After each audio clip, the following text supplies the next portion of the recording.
Hello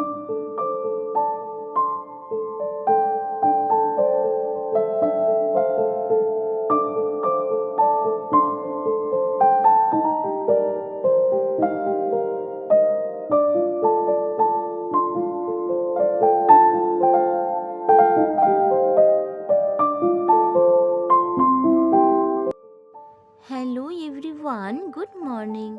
আশা করছি যে যেখানে আছেন সবাই খুব ভালো আছেন আর সুস্থ আছেন। আপনাদের আশীর্বাদেও কিন্তু আমরা বেশ ভালো আছি, সুস্থ আছি। বড়দের প্রণাম জানাচ্ছি আর ছোটদের ভালোবাসা জানিয়ে আবার একটি নতুন ঝকঝকে একটা ছোট্ট ব্লগ শুরু করছি। হাই হোপ এই ব্লগটাও আপনাদের ভালো লাগবে। তাই আমার একটা অনুরোধ, ব্লগটাকে স্লিপ না করে শেষ পর্যন্ত ব্লগটা দেখার জন্য।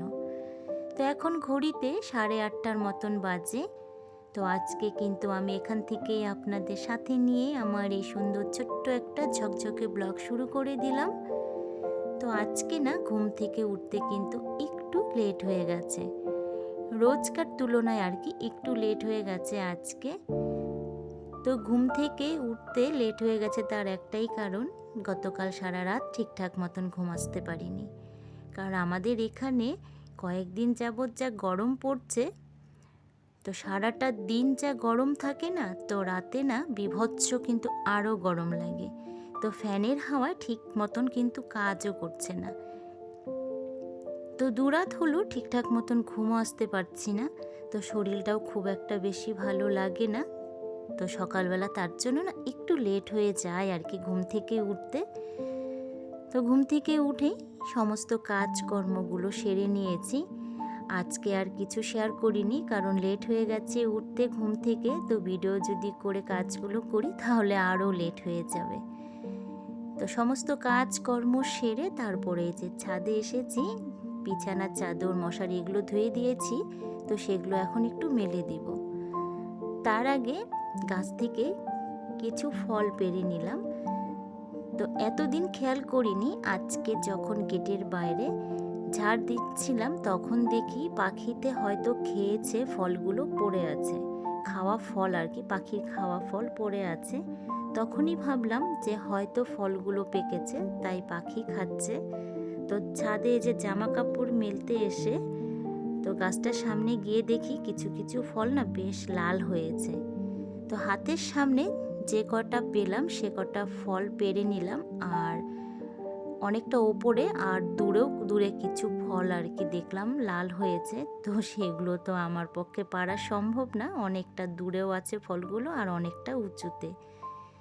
তো বড় লাঠি না হলে সেগুলো পারা যাবে না। তো যাই হোক, অনেকটা ভয়ে ভয়ে কিন্তু ফলগুলো পারলাম আর কি, কারণ এই বৃষ্টির জন্য ছাদে চারোটা দিক যা শ্যাওলা পড়েছে, তো ভয়ও লাগছিল। তো যাই হোক, ফলগুলো পেড়ে তারপরে ঘরে এসে ঝুড়িতে রেখে দিলাম। আর এই ফলগুলোর নাম কি আমি কিন্তু এখন কিচ্ছু বলবো না, কারণ আমি দেখতে চাই যে আমার কোন কোন বন্ধুরা এই ফলগুলোর নাম জানে। তা আমি জানি আমার ওপারে যে সব বন্ধুরা আছে, মানে বাংলাদেশের কথা বলছি আমি, যে সব বন্ধুরা আছে তারা অবশ্যই এই ফলটার নাম জানে। তো আমি কিন্তু তোমাদের কাছে বলছি, ঝটপট করে আমাকে কমেন্ট করে জানাও যে এটার মানে এই ফলটার নাম কি। তো আমি কিন্তু তোমাদের কমেন্টের অপেক্ষায় রইলাম। তো দেখি যে আমার কটা বন্ধু এই ফলটার নাম জানে। তো যাই হোক, তো এই ফলটা কিন্তু আমার মা খুব ভালো খায়, কিন্তু আমি আর আমার মেয়ে খুব একটা বেশি ভালো খাই না, তেমন একটা ভালো লাগে না আমাদের আর কি।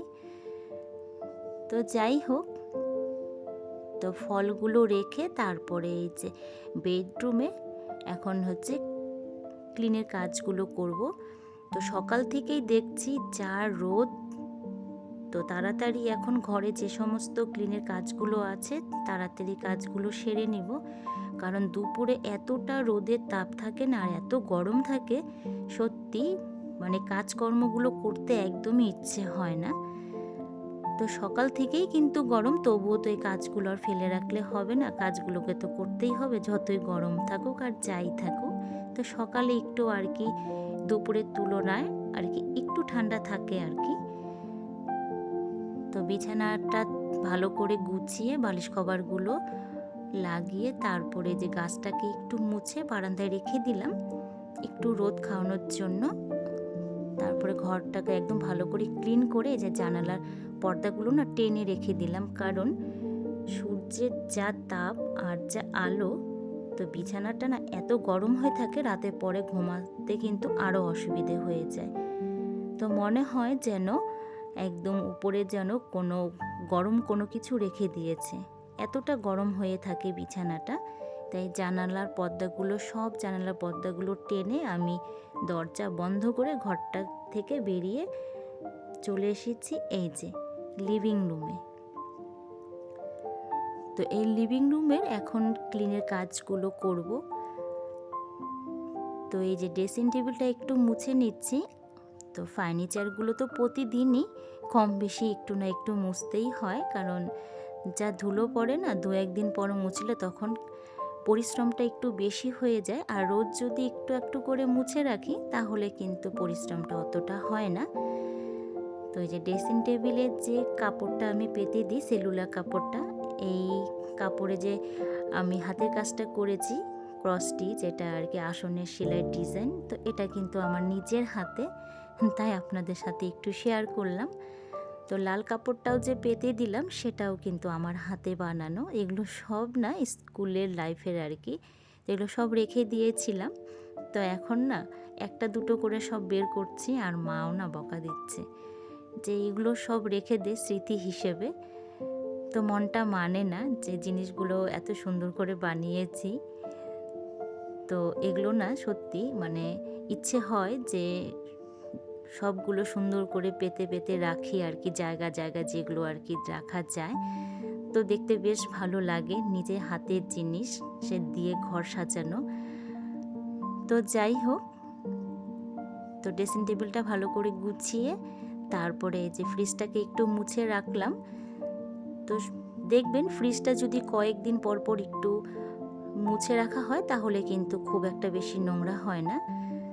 তো ভালো করে মুছে তারপরে যে সব জিনিসগুলো ভালো করে গুছিয়ে ফ্রিজটাকে তারপরে যে বাইরে এখন আমি ভালো করে একটু মুছে নিব। আর যখন ফ্রিজটা মুছছিলাম না, সত্যি মনে হচ্ছিল ফ্রিজের সামনে দাঁড়িয়েই শুধু ফ্রিজই মুছতে থাকি আর কি, কারণ ফ্রিজটা তো অনেকক্ষণ আর কি ফ্রিজটা চালানো ছিল। তো যখন বন্ধ করেছি তবুও তো একটা ঠান্ডা হাওয়া আসছিল না ফ্রিজ থেকে, বেশ কিন্তু মজা লাগছিল আর কি। আজকে ফ্রিজটা মুছতে মুছতে যখন কাজ করছি আর কি, মনে হচ্ছে এখানেই দাঁড়িয়ে থাকি। তো যাই হোক, তো ফ্রিজের ওপরে যে এই যে পিঙ্ক কালারের যে টেবিল কভারটা ছিল সেটাও তো আমার হাতের বানানো ছিল, আর এই সবুজ কালারের যে টেবিল কভারটা এটাও কিন্তু আমার হাতে বানানো। তো এটা আজকে পেতে দিচ্ছি, এটাও কিন্তু নতুন। তো মা তো চিৎকার চেঁচামেচি করে আর কি এগুলো বের করলেই। তো এটা বেশি দিন পাতবো না, এটা উঠিয়ে রাখবো, কারণ সব বের করলে সত্যি স্মৃতি বলে কিছু থাকবে না। তো এই টুকিটাকি কিছু হাতের কাজ আর কি করেছি, এগুলো একটু আপনাদের সাথে আজকে একটু শেয়ার করলাম। তো কেমন হয়েছে আমার হাতের কাজগুলো অবশ্যই কিন্তু আপনারা একটা কমেন্ট করে জানাবেন। এগুলো কিন্তু অনেক ছোটোবেলার, তবুও চেষ্টা করেছিলাম আর কি সুন্দর করা, তো যতটা পেরেছি আর কি করেছি।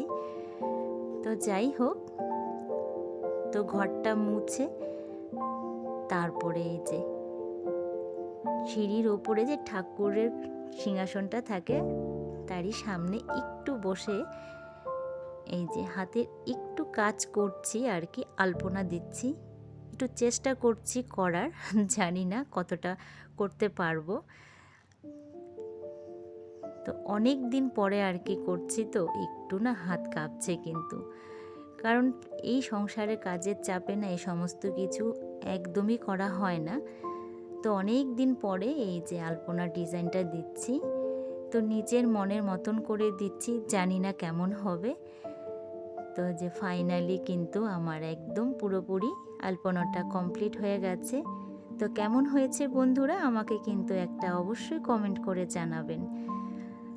তো যাই হোক, আলপনাটা দিয়ে তারপরে এই যে স্নান করে বসে গেছি দুপুরে খাওয়া দাওয়াটা করতে। আজকে শনিবার, তো নিরামিষ রান্না করেছি, আর ডাল আর শুধু পাঁপড় আলু সিদ্ধ দিয়েছি, কিচ্ছু করিনি এই গরমে।